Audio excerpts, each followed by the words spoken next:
औज़ु बिल्लाहि मिनश शैतानिर रजीम बिस्मिल्लाहिर्रहमानिर्रहीम रब्बि इश्रह ली सदरी व यस्सिर ली अमरी वहलुल उक़दतम मिन लिसानी यफ़क़हू क़ौली। व्यूअर्स अस्सलाम वालेकुम। आज जिस इशू के ऊपर मैं बात करना चाहूँगा वो आर्ग्यूमेंट है जो पाकिस्तान के रूलिंग एलीट जो है सिविल और मिलिट्री दोनों वो रिपीटेडली प्रेजेंट कर रहे हैं हमारे सामने। तीन मेजर क्रिटिकल इश्यूज हैं जिसका हमने अभी रिसेंट टाइम्स के अंदर फेस किया। हमें कश्मीर, अफगानिस्तान और ब्लास्फेमी का इशू, रसूलुल्लाह सल्लल्लाहु अलैहि वसल्लम की ऑनर को प्रोटेक्ट करने का इशू। और इन तीनों इश्यूज के ऊपर पाकिस्तान की हुक्मरानों ने एक गैर अमली का सबूत किया, कोई एक्शन नहीं लिया और उसके लिए एक ही एक्सक्यूज कि पाकिस्तान की इकोनॉमी जो है वो अफोर्ड नहीं कर सकती कि एक कॉन्फ्रंटेशनल मोड के ऊपर जाया जाए या एक एग्रेसिव, इंडिपेंडेंट और इस्लाम और मुसलमानों के इंटरेस्ट के अंदर पॉलिसी को अडॉप्ट किया जाए कश्मीर के ऊपर, अफगानिस्तान के ऊपर और protecting the honour of the prophet सल्लल्लाहु अलैहि वसल्लम के ऊपर with respect to challenging Europe. और तीनों आर्गुमेंट्स पर यह पेश किया गया पाकिस्तान की रूल्स की तरफ से कि हम क्योंकि इकोनॉमिकली कमजोर हैं तो हम इन इश्यूज के ऊपर एक पावरफुल इंडिपेंडेंट स्टैंस नहीं ले सकते। आज मैं इस इशू को एड्रेस करना चाहूंगा डायरेक्टली हेड ऑन कि what is exactly Pakistan economic crisis और उसमें IMF का क्या रोल है और थोड़ा सा इसको डाइसेक्ट करते हैं कि पाकिस्तान की जो इकोनॉमी के हवाले से एक्सक्यूज दी जाती है क्या वो वैलिड है भी कि नहीं। देखिए, पहला क्वेश्चन तो सही बात है कि इन रूलर्स से खुद पूछना चाहिए क्या कश्मीर एक कोर इशू है कि नहीं। Definitely from the point of view of Islam, Islamic शरीयत, इस्लाम के अहकामात, पाकिस्तान और मुसलमानों के इंटरेस्ट से कश्मीर एक कोर इंटरेस्ट है। कश्मीर के मुसलमानों की प्रोटेक्शन मुसलमानों की जिम्मेदारी है। पाकिस्तान के मुसलमानों, अफगानिस्तान के अंदर एक फॉरेन पावर जब आके बैठी और उसने हमला किया अफगानिस्तान के ऊपर, उसके जो कॉन्सिक्वेंसेस थे हमारे लिए 20 साल में पिछले वो हमने देखे हैं, पर्सनली सफर किया। और अभी अफगानिस्तान की जो फेट है और उसका फ्यूचर है वो डायरेक्टली इम्पैक्ट करती है हमें, इसमें भी कोई दो राय नहीं है। और तीसरा ये कि रसूलुल्लाह सल्लल्लाहु अलैहि वसल्लम की जो ऑनर की प्रोटेक्शन है, जो सबसे इम्पोर्टेंट इशू है मुसलमानों के लिए, उसके ऊपर जो कि हमारे अकीदे का इशू है, हम कभी कॉम्प्रोमाइज नहीं कर सकते, वो हमारी रेड लाइन है। तो ये भी एक बहुत इंपॉर्टेंट स्ट्रेटेजिक इशू है। तो सवाल ये है कि पॉलिसी मेकर्स तो पहले ये जवाब देना कि एक स्ट्रेटेजिक डिपेंडेंस क्रिएट कैसे हो गई मगरिब के ऊपर। यानी ये तो पॉलिसी मेकिंग का, गवर्नेंस का, स्ट्रेटेजिक डायरेक्शन का, ओवरऑल रूलिंग एलीट का फेलियर है कि उन्होंने पाकिस्तान और पाकिस्तान के मुसलमानों की को इस नहज पर लाके खड़ा कर दिया कि आज हम इकोनॉमिक कमजोरी की बात कर रहे हैं और हम कहते हैं इकोनॉमिक कमजोरी की बेसिस के ऊपर हम अपने इंटरेस्ट को सिक्योर नहीं करेंगे, कोर इंटरेस्ट को सिक्योर नहीं करेंगे। तो हमें बताया जाए, एलीट्स बताएं, हमें पॉलिसी एलीट्स बताएं, रूलिंग एलीट बताए, हुक्मरान तबका हमें बताए कि ये कैसे हो गया कि हमारी डिपेंडेंस इतनी ज्यादा वेस्ट के ऊपर आ गई। क्या किसी पॉलिसी मेकर ने अपनी मीटिंग के अंदर बैठ के ये सवाल पूछा कि अगर हमने वेस्ट के ऊपर डिपेंडेंस रही तो हम कश्मीर के ऊपर मजबूर हो जाएंगे, तो इस डिपेंडेंस को कम करने के लिए क्या पॉलिसी स्टेप्स लेने चाहिए।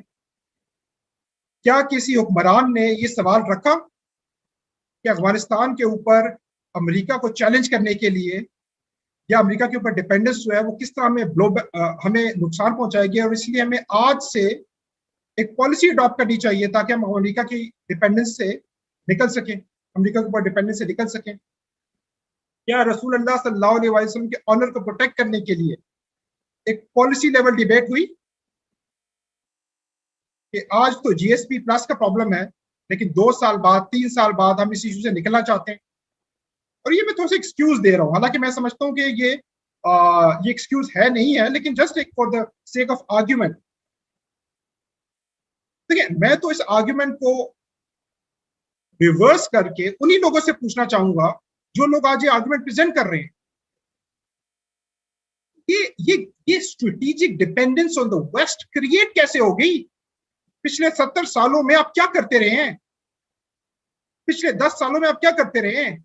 पिछले 5 सालों में आप क्या करते रहे हैं? आज आपने क्या किया है इसके लिए? ये तो आपका फेलियर है, ये पॉलिसी का फेलियर है, ये गवर्नेंस का फेलियर है कि आप मेरे पास और हम अवाम के पास आके ये कह दें कि हमारे हालात ठीक नहीं है और हमारी डिपेंडेंस क्रिएट हो चुकी हुई है और इस डिपेंडेंस की वजह से हम अपनी सॉवरेनिटी, अपनी कोर इंटरेस्ट और अपने अकीदे के ऊपर कॉम्प्रोमाइज करने के लिए मजबूर हो चुके हैं। देखिए, ये एक्सेप्टेबल नहीं। Having said that, I do not believe in this argument. मेरे ख्याल में ये गलत आर्गुमेंट है, हुक्मरान झूठ बोल रहे हैं, हमें धोखा दे रहे हैं। देखिए, असल में ये जो स्ट्रेटेजिक डिपेंडेंस है, इकोनॉमिक डिपेंडेंस है, ये मगरिब ने हमारे ऊपर हमारे लिए क्रिएट की है जानबूझ के एक पॉलिसी के जरिए। मगरिब ने एक पॉलिसी अडॉप्ट की, कुछ पॉलिसी एक्शंस लिए, कुछ गवर्नेंस एक्शंस लिए, फॉरेन पॉलिसी के अंदर कुछ टारगेट सेट किए कि हम पाकिस्तान और मुस्लिम दुनिया और इसके अलावा भी ममालिक को अपने ऊपर इकोनॉमिकली स्ट्रेटेजिकली डिपेंडेंट कर लेंगे ताकि हम उनकी पॉलिटिकल और इकोनॉमिक फेट को अपने कंट्रोल में ले लें और अपनी मर्जी के डिसीजंस करवा सकें। मगरिब ने ये पॉलिसी बनाई। किस तरह पॉलिसी बनाई जी? IMF और वर्ल्ड बैंक के जरिए। IMF और वर्ल्ड बैंक एक पॉइजन है। ये वो इंस्टीट्यूशंस हैं जिसके जरिए एक स्ट्रेटेजिक ऑब्जेक्टिव अचीव किया मगरिब ने, स्ट्रेटेजिक इकोनॉमिक डिपेंडेंस का, ताकि पॉलिटिकल सॉवरेनिटी और इकोनॉमिक सॉवरेनिटी को कंट्रोल किया जा सके मुस्लिम वर्ल्ड। देखिए, मैं यहाँ पर कोई एक पॉपुलिस्ट बात नहीं कर रहा। IMF का जो इंस्टीट्यूशन है वो रन करता है उसका बोर्ड ऑफ गवर्नर्स, और उसके बोर्ड ऑफ गवर्नर्स के अंदर अमेरिका का जो ट्रेजरी सेक्रेटरी है वो अमेरिका के रिप्रेजेंटेटिव के तौर पर बैठता है। और IMF का बोर्ड ऑफ गवर्नेंस अपने फैसले लेता है 85% मेजॉरिटी के साथ। अमेरिका का वोट शेयर है 17%। यानी इफेक्टिवली IMF की बोर्ड ऑफ गवर्नर्स की मीटिंग्स के अंदर, उनके डिसीजंस के अंदर, उनकी फैसला साजी के अंदर अमेरिका के पास वीटो मौजूद है, और ये वीटो डायरेक्टली यील्ड करता है अमेरिका का ट्रेजरी सेक्रेटरी, वजीर खजाना। यानी अमेरिका की जो इकोनॉमिक टीम का हेड है वो बेसिकली IMF डायरेक्टली कंट्रोल कर रहा है। IMF के जो एग्जीक्यूटिव बोर्ड है उसके अंदर भी अमेरिका का मेंबर बैठता है, अमेरिका का अपॉइंटेड एग्जीक्यूटिव डायरेक्टर बैठता है। IMF का एग्जीक्यूटिव बोर्ड जो है ना, ये डे टू डे ऑपरेशंस को अप्रूव करता है और रन करता है IMF को, डे टू डे प्लानिंग को और ऑपरेशंस को सुपरवाइज करता है। और यानी कि पाकिस्तान का जो $6 बिलियन का एक्सटेंडेड फंड फैसिलिटी की प्रोग्राम है, ये भी एग्जीक्यूटिव बोर्ड ने अप्रूव किया है। इसमें भी IMF के एग्जीक्यूटिव बोर्ड में अमेरिका का एक नुमाइंदा बैठता है, और IMF की तमाम फाइनेंसिंग जो है, जिसमें अमेरिका सबसे बड़ा फाइनेंसर है, ये US कांग्रेस उसको सुपरवाइज करती है। US कांग्रेस के अंदर ब्रीफिंग्स दी जाती है US कांग्रेस को कि IMF के अंदर उन्होंने जो पैसा दिया है वो कैसे US इंटरेस्ट को सिक्योर कर रही है। जो लोग देखना चाहते हैं वो जाकर ब्रीफिंग्स को देख सकते हैं। तो IMF एक्चुअली अमेरिकन गवर्नमेंट का एक आर्म है। ऑर्गेनाइजेशनल एंगल से मैं आपको ये एविडेंस पेश कर रहा हूं। एज ए एग्जांपल, अभी पाकिस्तान ने जो IMF का प्रोग्राम रखा उसमें एक्सटेंडेड फंड फैसिलिटी के अंदर अमेरिका ने ये शर्त रखवाई कि पाकिस्तान जो है IMF के प्रोग्राम को रिव्यू बोर्ड और एग्जीक्यूटिव बोर्ड से अप्रूवल लेने के लिए FATF की कंडीशंस भी पूरी करेगा। FATF एक बिल्कुल अलग बॉडी है, IMF एक अलग बॉडी है। IMF के गोल्स डिफरेंट है, FATF के गोल्स डिफरेंट है। लेकिन अमेरिका ने पाकिस्तान को दबाने के लिए IMF के प्रोग्राम में भी FATF की शर्त रख दी कि अगर आपने IMF का प्रोग्राम उस वक्त सक्सेसफुल समझा जाएगा जब आपने FATF की रिक्वायरमेंट्स को पूरा किया। हम सबको मालूम है कि FATF की जो रिक्वायरमेंट्स है वो बेसिकली पाकिस्तान की इंडिया पॉलिसी, पाकिस्तान की कश्मीर पॉलिसी और पाकिस्तान की कश्मीरी स्ट्रगल को सपोर्ट करने की जो पॉलिसी है उसको चेंज करने की, उसको रिवर्स करने की, और एक नई पॉलिसी को, एक नई कश्मीर पॉलिसी को पाकिस्तान के ऊपर इम्पोज करने के लिए FATF इस पर काम कर रहा है। हम सारे इसके बारे में बखूबी वाकिफ है। एक और एग्जांपल मैं बस देता हूँ इन इंटरनेशनल इंस्टीट्यूशंस की, ताकि हमें वाज़ेह हो जाए कि ये जो है बेसिकली ऑपरेट करते हैं स्ट्रेटेजिक इकोनॉमिक डिपेंडेंस क्रिएट करने के लिए, ताकि हमारे पॉलिटिकल और इकोनॉमिक सोवरेनिटी को अपने हाथ में ले। वर्ल्ड बैंक की एग्जांपल लेते हैं। पाकिस्तान में इस टाइम पर बहुत बड़ा प्रॉब्लम जो है, जो पाकिस्तान के अपने हुक्मरान तबका मानता है, वो ये कहते हैं कि बिजली का जो बहरान है, उसके अंदर सर्कुलर डेट है, वो हाथ से बाहर निकल रहा है। 2.5 ट्रिलियन रुपीस तक सर्कुलर डेट पहुंच चुका है खसारे के अंदर। पाकिस्तान का जो सर्कुलर डेट है उसकी मल्टीपल रीजंस हैं। इंटरेस्ट बेस्ड फाइनेंसिंग एक रीजन है, एक खास क्या नाम है इन्वेस्टमेंट मॉडल है वो एक और रीजन है, सॉवरेन गारंटीज एक और रीजन है, guaranteed rate of return to investors एक और रीजन है। और जिस तरह पाकिस्तान ने ये सारे के सारे कॉन्ट्रैक्ट्स डिजाइन किए और साइन किए हैं, फंडामेंटली ये तमाम रीजन उनसे जाके जुड़े। और जो सबसे बड़ी रीजन आजकल दी जा रही है वो कह रहे हैं कि कैपेसिटी पेमेंट्स जो है, यानी कि चाहे बिजली के कारखाने बिजली बना रहे हैं या नहीं बना रहे, हर साल उनको कैपेसिटी पेमेंट्स की मद के अंदर एक खतीर रकम जो है वो दी जाएगी, जो कहते हैं टेक और पे कॉन्ट्रैक्ट्स। ये पूरा का पूरा कॉन्ट्रैक्ट का जो स्ट्रक्चर है ये वर्ल्ड बैंक ने डिजाइन किया था। यानी वर्ल्ड बैंक ने आज जो कॉन्ट्रैक्ट्स हैं पाकिस्तान के अंदर इंडिपेंडेंट पावर प्रोड्यूसर्स के साथ, वर्ल्ड बैंक ने डिजाइन कर हमारे सरों के ऊपर नाफिज किए। और उसकी वजह से, वर्ल्ड बैंक की पॉलिसी की वजह से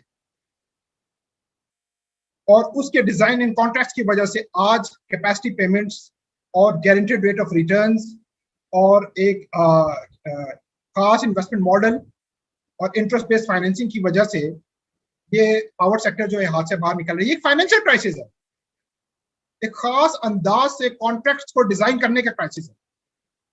सवाल ये होता है कि जी आप चले आप इन कॉन्ट्रैक्ट्स को कैंसिल कर दें, नहीं जी वो भी आप कैंसिल नहीं कर सकते। एक और स्ट्रेटेजिक डिपेंडेंस का प्रॉब्लम क्या होगा, वो हमें मालूम है, बड़ा फेमस केस है रिकोडेक का। रिकोडेक के अंदर टीसीसी को ये लाइसेंस मिला के वो माइन कर सके, और टीसीसी जो कंपनी है, फॉरेन कंपनी है, उसने $220 मिलियन की इन्वेस्टमेंट की, $220 मिलियन की इन्वेस्टमेंट की,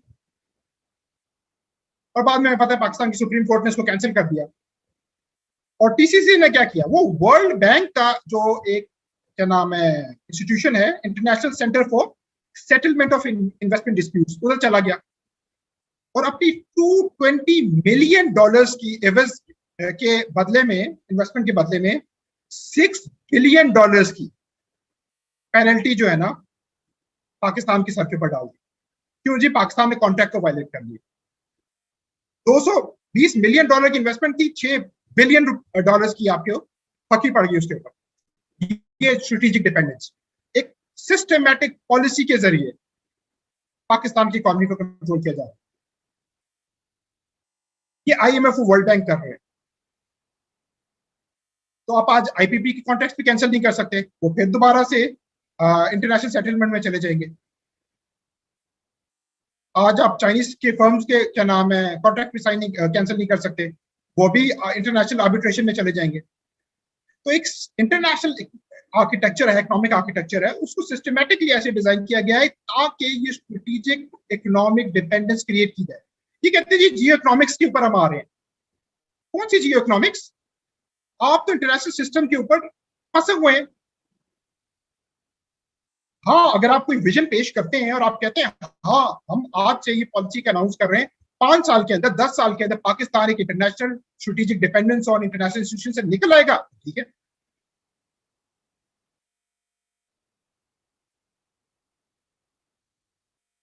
अच्छा, असल में जी ये प्रॉब्लम जो है, तो इसी में एक हिस्ट्री के ऊपर जल्दी से जाना चाहूंगा, ब्रीफ सी एक हिस्ट्री के ऊपर। तो आईएमएफ और वर्ल्ड बैंक की हिस्ट्री जो ब्रेटन वुड्स के अंदर बनी, तो मेरा पहला आर्गुमेंट में बस समराइज करते हैं। मेरा पहला पॉइंट ये है कि I do not buy this argument, we do not buy this argument कि पाकिस्तान स्ट्रेटेजिकली डिपेंडेंट है वेस्ट के ऊपर। क्यों? क्योंकि पहली बात ये कि हुक्मरान जवाब दें इस बात का कि वो क्यों डिपेंडेंट है, आपने क्या किया इस डिपेंडेंस को खत्म करने के लिए। दूसरा मेरा असल में आर्गुमेंट है, जो पहला पॉइंट के तौर पर मैं एक समरी के तौर पर प्रेजेंट करना चाहूंगा, कि वेस्ट एक पॉलिसी के जरिए सिस्टमैटिकली हमें स्ट्रेटेजिकली डिपेंडेंट करता है अपने ऊपर। तो IMF का इदारा जी बैटन वुड्स के अंदर बना, वर्ल्ड बैंक का इदारा, और इसका गोल ही ये था। बैटन वुड्स में हुआ क्या, बैटन वुड्स में ये हुआ कि अमेरिका ने कह दिया जी कि आलमी तजारत सारी की सारी डॉलर के अंदर होगी, और डॉलर जो है वो बेसिकली गोल्ड से लिंक होगा, और तमाम दुनिया की करेंसी वो डॉलर के साथ लिंक हो जाएंगी। यानी कि जिस किसी ने तजारत करनी है वो डॉलर्स में करे और अपनी करेंसी को कन्वर्ट करेगा डॉलर के अंदर, और फिर बाद में वो सोना मांग सकता है अमेरिका से अगर उसको, क्योंकि डॉलर उस टाइम पर गोल्ड से लिंक था। 1971 के अंदर अमेरिका ने ये डिपेंडेंसी जो गोल्ड के साथ लिंक था डॉलर की खत्म कर दी। इसका मतलब ये है आप डॉलर के पीछे सोना नहीं है। पहले तो ये था कि आप पैसे कमाते हैं, डॉलर कमाते हैं, बाद में आप अमेरिका के सेंट्रल बैंक से कहते हैं कि जी ये डॉलर अपने रखिए और हमें इसके बदले में सोना दे दे, या आपकी करेंसी डॉलर से लिंक्ड है तो आप कहते थे मेरी इतनी कन्वर्टिबिलिटी है डॉलर के साथ, इतना मेरा सोना बनता है, आप अमेरिका के सेंट्रल बैंक से सोना ले लेते। अमेरिका ने वो खत्म कर दी 1971 के अंदर। उसके बाद से अमेरिका जो है सिर्फ कागज की करेंसी छाप रहा है जिसको हम अर्न करने के लिए आज क्राइसिस के अंदर आए। अब मैं अपना दूसरा पॉइंट रखना चाहूंगा कि जी एक मिनट पूछे तो सही, पाकिस्तान के अंदर मईशत का बुरान है क्या? जो पाकिस्तान के हुक्मरान कह रहे हैं ना कि हमारी इकोनॉमी इसकी इजाजत नहीं देती। अच्छा, इकोनॉमी में हुआ क्या है? क्या पाकिस्तान की जमीन ने गला उगना छोड़ दिया है? क्या पाकिस्तान की लेबर जो है किसी बहुत बड़ी बीमारी की वजह से अपाज हो गई है, या बहुत बड़ी किसी प्रॉब्लम की वजह से प्रोडक्टिव नहीं रही? क्या पाकिस्तान के अंदर एक इंफ्रास्ट्रक्चर कैटास्ट्रोफी आई है और बिजली के कारखाने बंद हो गए हैं, और एक मेजर इम्पेडिमेंट आ गया हुआ है इंफ्रास्ट्रक्चर के अंदर के गाड़ियां नहीं चल सकती, इंडस्ट्री नहीं चल सकती? क्या हुआ है? क्या क्राइसिस हुआ है? ऐसा ऐसा कुछ भी नहीं हुआ। पाकिस्तान की इकोनॉमी के अंदर जो क्राइसिस आया, जिसको हुक्मरान कहते हैं कि जी जिसकी वजह से हम कश्मीर, अफगानिस्तान और नौजुबिल्ला रसूलुल्लाह सल्लल्लाहु अलैहि वसल्लम की ऑनर को प्रोटेक्ट करने के काबिल नहीं रहे, वो क्राइसिस है क्या? वो जी क्राइसिस है डॉलर्स की शॉर्टेज का क्राइसिस। और अमेरिका को पता था कि ये होगा। डॉलर्स की शॉर्टेज का क्राइसिस क्या है, जिसको करंट अकाउंट डेफिसिट कहते हैं। सिंपल सी बात यह है कि हम ज्यादातर चीजें जो है बाहर की मार्केट से डॉलर्स में खरीदते हैं, और हमारे पास इन चीजों को पे करने के लिए डॉलर्स नहीं है, वन। और दूसरा ये है कि सूद पर मबनी जो कर्जे हमने लिए हुए हैं हम उनको अदा करने की पोजीशन में नहीं रहे। असल में जो क्राइसिस है पाकिस्तान की इकोनॉमी में हुई है कि हम बाहर के ममालिक के कर्जे वापस देने की पोजीशन में नहीं रहे, और हम शायद कुछ चीजें खरीद भी नहीं सकेंगे अगर हमारे पास डॉलर्स की शॉर्टेज होगी। इसको क्राइसिस कहा जाए, डॉलर्स की शॉर्टेज का क्राइसिस। और डॉलर्स की शॉर्टेज का क्राइसिस इसलिए जी कि मैं बैटन वुड्स की बात कर रहा था कि अमेरिका ने आलमी तिजारत को डॉलर के साथ लिंक कर दिया हुआ है। तो देखिए जी, अब इसका जो सोल्यूशन है वो ये क्या कहते हैं, वो कहते हैं कि जी आपके पाकिस्तान के अंदर इस टाइम पर लोग जो चीजें इस्तेमाल कर रहे हैं वो उसमें से एक कसीर तादाद तेल है, जैसे मिसाल के तौर के ऊपर वो डॉलर से खरीद के बाहर से आता है, और आपकी जो इंडस्ट्री है वो डॉलर्स के अंदर मशीनरी खरीदते हैं और वो फिर बाहर से आती है। तो आपकी इंडस्ट्री के अंदर जो इन्वेस्टमेंट होती है वो भी डॉलर्स के अंदर होती है। तेल है, कुछ और जरूरियात की चीजें हैं, कुछ काम माल है, वो डॉलर्स में खरीदते हैं। तो आपकी डॉलर्स की खपत ज्यादा है और आप डॉलर्स उतने कमा नहीं रहे हैं, तो इसकी वजह से आपकी इकोनॉमी में प्रॉब्लम हो जाता है। IMF का सोल्यूशन क्या है? वो क्या कहते हैं? वो कहते हैं इकोनॉमी को रोक दो, इंडस्ट्री को बंद कर दो, और क्या नाम है, आपकी जो कंजम्पशन है ऑयल की उसको कम कर दो, इकोनॉमिक एक्टिविटी रोक। जब इकोनॉमिक एक्टिविटी कम हो जाएगी तो आप जो डॉलर्स को इस्तेमाल करके बाहर से अपना माल इस्तेमाल करके इस्तेमाल यूज कर रहे थे, इंडस्ट्री के अंदर इन्वेस्टमेंट कर रहे थे, तेल मंगवा रहे थे, वो सब कुछ कम हो जाएगा। अब आपके डॉलर जमा होना शुरू हो जाएंगे। 1-2 साल डॉलर जमा करो और फिर दोबारा से इकोनॉमी को चलाना शुरू कर दो। कुछ अरसे बाद होगा ये कि जब ऐसी इकोनॉमी चलेगी फिर डॉलर इस्तेमाल होना शुरू हो जाएंगे, फिर जो है इंडस्ट्री के अंदर क्या नाम है रॉ मटेरियल की इनपुट्स डॉलर बेस्ड होंगी, और फिर एक करंट अकाउंट डेफिसिट आ जाएगा, फिर IMF के पास चले जाएंगे। 22 प्रोग्राम कर चुके हैं Pakistan IMF, 22 programme. 22nd programme है जिसमें आपको डॉलर्स की शॉर्टेज। और अमेरिका को ये मालूम है ये स्ट्रेटेजिक डिपेंडेंस की जो पॉलिसी है, जो क्राइसिस ये जो क्राइसिस है ये आता रहेगा। जो आज हमारा क्राइसिस है ना, जिसको हुक्मरान कहते हैं, जिसकी वजह से हम कश्मीर, अफगानिस्तान और नौजुबिल्ला रसूलुल्लाह सल्लल्लाहु अलैहि वसल्लम की आन की प्रोटेक्शन नहीं कर सकते। क्राइसिस है ये बेसिकली डॉलर की शॉर्टेज का क्राइसिस। अमेरिका को ये पता है, अमेरिका ने और मगरब ने अभी आईएमएफ का जो जो बजट है वो डबल किया रिसोर्सेज, ताकि डेवलपिंग कंट्रीज को और जो कंट्रीज इन नीड है उनको हेल्प किया जा सके। अब आप सवाल पूछे ना, आपने डबल क्यों किया? क्योंकि उनको नजर आ रहा है, उनको नजर आ रहा है कि आगे आने वाले सालों के अंदर बहुत सारे ममालिक जो है इस स्ट्रेटेजिक डिपेंडेंस की वजह से, जो इकोनॉमिक डिपेंडेंस क्रिएट की गई है मगरब की तरफ से, उसकी वजह से बहुत ज्यादा ममालिक इकॉनमीज बैठेंगी और हम इमरजेंसी फाइनेंसिंग के लिए पहुंच जाएंगे, तो हमें रिसोर्सेज डबल करने की जरूरत है। इस टाइम पर आईएमएफ की जो रिसोर्सेज है तकरीबन $1 ट्रिलियन जो है वो पहुंच चुके हैं। यहाँ पर बड़ी ब्रीफली मैं चाहूंगा कि देखिए, हम जो है ना ये समझे कि क्राइसिस असल में एक हमारी मर्जी का पॉलिसीज का क्राइसिस था, और इसको हमें एड्रेस करने की के लिए अपनी मर्जी से कुछ पॉलिसी एक्शन ले सकते हैं, कुछ नए सोल्यूशन ले सकते हैं, कुछ नए आइडियाज ले सकते हैं। अब इस्लाम का सोल्यूशन क्या है इसके ऊपर? इस्लाम जी इसके ऊपर बड़ी क्लियर जो है पॉलिसी देता है। इस्लाम में जी पहले बहुत मेंशन है, इस्लाम में अल्लाह सुब्हानहू तआला ने मुसलमानों को इस बात की इजाजत ही नहीं दी कि वो कुफार को अपने मामलात पर कोई अथॉरिटी दे। कुरान के अंदर अल्लाह सुब्हानहू तआला फरमाते हैं कि अल्लाह ताला ने कुफार को मोमिनीन के ऊपर कोई सबील, कोई इख्तियार नहीं दिया। तो चाहे इकोनॉमी कैसी हो, चाहे हमारी मिलिट्री के हालात कुछ हो, चाहे कोई भी सिचुएशन हो, मुसलमान अपने मामलात कुफार के हवाले नहीं कर सकते। मुसलमान इस्लाम के अहकामात की रूह से इंटरनेशनल आर्किटेक्चर का हिस्सा बन ही नहीं सकते। तो इस्लाम तो स्ट्रेटेजिक डिपेंडेंस की तो एज ए पॉलिसी टूल के तौर पर काट ही देता है, कहते हैं इजाजत ही नहीं है, जो मर्जी कर लो, ये नहीं कर सकते। पहली बात, कोई दरवाजा बंद कर देता है इस्लाम।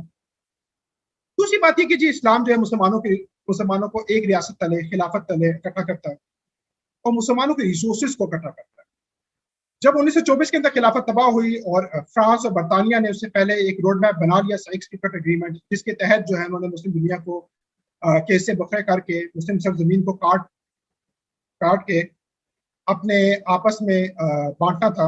तो वहां पर उस वक्त ऑयल जो है वो डिस्कवर हो चुका था। तो इस चीज को मद्देनजर रखा गया इस कार्ड चार्ट के अंदर कि मगरिब जो है ना वो मुसलमान इलाकों को ऐसे डिवाइड करे कि मुसलमानों की रिसोर्सेज डिवाइड हो जाए। तो आप देखिए, कतर एक छोटा सा मुल्क है, बहरीन एक छोटा सा मुल्क है, इनको काट काट के अलग कर दिया गया। कुवैत एक छोटा सा मुल्क है, बिल्कुल सिटी स्टेट्स है, कोई तुक्की नहीं बनती है उनकी, उनको काट के अलग कर दिया और मुसलमानों को तकसीम कर दिया गया, उनके रिसोर्सेज को डिवाइड कर दिया गया। अब पाकिस्तान के ऊपर के पास गंदम है, तेल नहीं है, कुवैत के पास तेल है, गंदम नहीं है।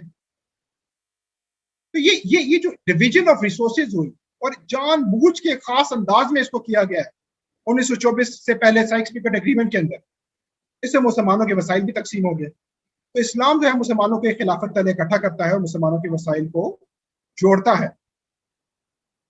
अब इमेजिन करें इस टाइम पर हमारा अलमिया क्या है। हमारा अलमिया यह है कि हमारी बॉर्डर के साथ ईरान लगता है, जिसके पास तेल भी है और गैस भी है।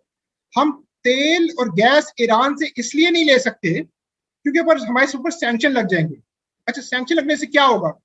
सैंक्शन लगने से ये होगा कि हमें डॉलर्स नहीं मिलेंगे। तो डॉलर लगने से क्या होगा? ना मिलने से क्या होगा? हम आलमी मंडी से तेल नहीं खरीद सकेंगे डॉलर्स के बदले। वो तेल जो हमें हमसाये से मिल रहा है। तो आप एक पॉलिटिकल डिसीजन ले लें, आप ईरान से एक डील कर लें। आप कहें कि यार आप हमें तेल दे दें, हम आपके बदले में गंदम दे देते हैं या कोई और रिसोर्सेज दे देते हैं, मिलिट्री टेक्नोलॉजी ऑफर कर देते हैं और सपोर्ट ऑफर कर देते हैं। आपकी बॉर्डर के साथ तेल लगा हुआ है, बॉर्डर के साथ। सेंट्रल एशिया के साथ आगे आप ताजिकिस्तान है, उज्बेकिस्तान है, कैस्पियन सी तक आपकी एक्सेस है। आप अफगानिस्तान आज अमेरिका के हवाले ना करें ना, अफगानिस्तान को अपने कंट्रोल में लें, खिलाफत तले पाकिस्तान अफगानिस्तान को इकट्ठा करें, सेंट्रल एशिया को इकट्ठा करें, सारा कैस्पियन सी के जो रिसोर्सेज हैं वो आपके एक्सेस के अंदर है। आपका बुरान खत्म हो गया, आपको सैंक्शन का डर ही नहीं है, क्योंकि सैंक्शन से आपने क्या करना था? आपने ऑयल लेना था जो एक फंडामेंटल चीज है, और बाकी देखें जो इंडस्ट्री है और बाकी मामलात हैं वो आप खुद सेटअप कर सकते हैं, चला सकते हैं, वो इतना बड़ा प्रॉब्लम नहीं। तो इस्लाम का मुसलमानों को यूनिफाई करता है, उनके रिसोर्सेज को यूनिफाई करता है। इस्लाम जी सख्ती से ममानियत करता है सूद पर मबनी कर्जों को उठाने का और सूद देने का, और इस्तेमार के साथ और इस्तेमारी ममालिक से कर्जे लेने की इसी सख्ती से ममानियत इस्लाम में अल्लाह सुब्हानहू तआला इस चीज़ की इजाज़त नहीं देते मुसलमान। तो आज जो हमारी एक बहुत बड़ा करंट अकाउंट के ऊपर जो डॉलर की शॉर्टेज की वजह ये है कि हमें डेट फाइनेंसिंग करनी है, और आईएमएफ आता भी इसलिए कि जी हमसे पैसे ले लें, हमसे कर्जा ले लें, ताकि आपने जो और कर्जे पिछले हमारे वापस देने हैं वो दे दें। हम तो इसका इनकार कर देंगे। तो इस्लाम तो इसकी इजाजत नहीं देता। यहाँ पर भी इस्लाम की जो पॉलिसी है कि इंटरेस्ट बेस्ड फाइनेंसिंग ये अलाउड नहीं है। अच्छा, आज की वक्त की इख्तिसार की वजह से मैं इस की एलोब्रेशन नहीं कर पा रहा। यही प्रॉब्लम हमारी डोमेस्टिक इकोनॉमी के अंदर है। इस टाइम पर 3 ट्रिलियन रुपीज हम इंटरेस्ट पेमेंट कर रहे हैं। जितना मैं टैक्स उठा रहा हूँ ना 5 ट्रिलियन रुपीज का, उनमें से 3 ट्रिलियन रुपीज जो है वो इंटरेस्ट में जा रहा है। तो ये ये इकोनॉमिक मॉडल का मसला है। ये असल इकोनॉमिक क्राइसिस नहीं है, ये कैपिटलिज्म का क्राइसिस है, ये पॉलिसी मेकिंग का क्राइसिस है, ये पॉलिसी डिसीजंस का क्राइसिस है, ये खास अंदाज से इकोनॉमी चलाने का क्राइसिस है। इसको ये ना कहें कि ये पाकिस्तान की आवाम का क्राइसिस है या पाकिस्तान की सरजमीन का क्राइसिस है। इसका हम से कोई देना देना नहीं है। ये मगरिब का इंपोर्टेड निजाम का क्राइसिस। फिर इस्लाम जो है वो सोने और चांदी पर अपनी करेंसी को अडॉप्ट करने की बात करता है। रसूलुल्लाह सल्लल्लाहु अलैहि वसल्लम ने कहा था कि मुसलमानों को इस बात का हुक्म दिया कि वो सोना और चांदी को बतौर करेंसी अडॉप्ट करें। इसका फायदा क्या होता है जी? देखिए, सोना चांदी का फायदा ये होता है, हुआ ये था 1971 के अंदर कि जैसे जैसे दुनिया की इकोनॉमी बेहतर होना शुरू हो गई, डॉलर जो है वो तमाम करेंसी से लिंक था और बाकी और खुद गोल्ड से लिंक था। तो हुआ है कि इकोनॉमी बेहतर होना शुरू हुई, तो बाकी दुनिया के ममालिक पहुंच गए अमेरिका के पास जी के यह देखें आप हमें ये डॉलर्स अपने वापस लें और हमें इसके बदले में सोना दें। अमेरिका के जो सोने के जखायर है वो कम होना शुरू हो और बड़ी तेजी से गिरना शुरू हो। अमेरिका को नजर आ गया कि ये तो प्रॉब्लम है, तो उसने सोने के साथ जो ताल्लुक है मुंसलिक डॉलर का वो खत्म कर दिया। सोना और चांदी ये करता है। इसका मतलब ये है कि मेरी करेंसी जो एक छोटी इकोनॉमी पाकिस्तान जो फिलहाल इस वक्त एक छोटी इकोनॉमी है, और अमेरिका की इकोनॉमी जो कि एक बड़ी इकोनॉमी है, अगर दोनों सोने चांदी के ऊपर चल रही हैं तो हम दोनों इंटरनेशनल ट्रेड के अंदर बराबर है ना। अमेरिका कोई डोमिनेंस क्रिएट नहीं कर सकता। ये नहीं हो सकता कि मैं तो गुड्स एंड सर्विसेज बेचकर अपने इंटरनेशनल मार्केट से माल उठाऊं और अमेरिका कागज की करेंसी छाप के इंटरनेशनल मार्केट से माल उठाए। ये नहीं होगा। वो भी सोना चांदी देंगे, हम भी सोना चांदी देंगे। इस शरई हुक्म की वजह से एक स्टेबिलिटी आती है इंटरनेशनल ट्रेड के अंदर। एक्सचेंज रेट फ्लेक्सिबिलिटी खत्म हो जाती है, एक्सचेंज रेट एक्सप्लॉयटेशन खत्म हो जाती है, और डोमेस्टिक लेवल के ऊपर भी बेहतरी आती है। इन्फ्लेशन जो है वो खत्म होती है। वक्त की किल्लत की वजह से मैं इसके ऊपर अपनी बात का इख्तिताम करूंगा। और इस पॉइंट से कि अल्लाह सुब्हाना ताला ने मुसलमानों को एक कंप्लीट कोड ऑफ कंडक्ट दिया है इस्लाम की सूरत के अंदर। इसके अंदर तफसील से मईशत को चलाने के अहकामात हैं, सियासत हुक्मरानी के हवाले से अहकामात हैं। और आज अल्लाह सुब्हाना ताला की अहकामात की हुक्मरानी, अल्लाह की शरीयत की हुक्मरानी की वापसी के नतीजे में ही सिर्फ हम जो है दोबारा से रिवाइव भी कर सकते हैं और अपने इंटरेस्ट को सिक्योर कर सकते हैं। कश्मीर, अफगानिस्तान और हुर्मत रसूल की प्रोटेक्शन, और ये मुसलमानों का खलीफा ही होगा जो मुसलमानों के वसाइल को, मुसलमानों की अफवाज को और मुसलमानों की स्ट्रेंथ को यकजा करेगा एक रियासत के अंदर, ताकि हम अपने ऑनर एंड डिग्निटी और अपने लैंड्स को प्रोटेक्ट कर सकें और मुसलमानों को प्रॉस्पेरिटी ऑफर कर सकें।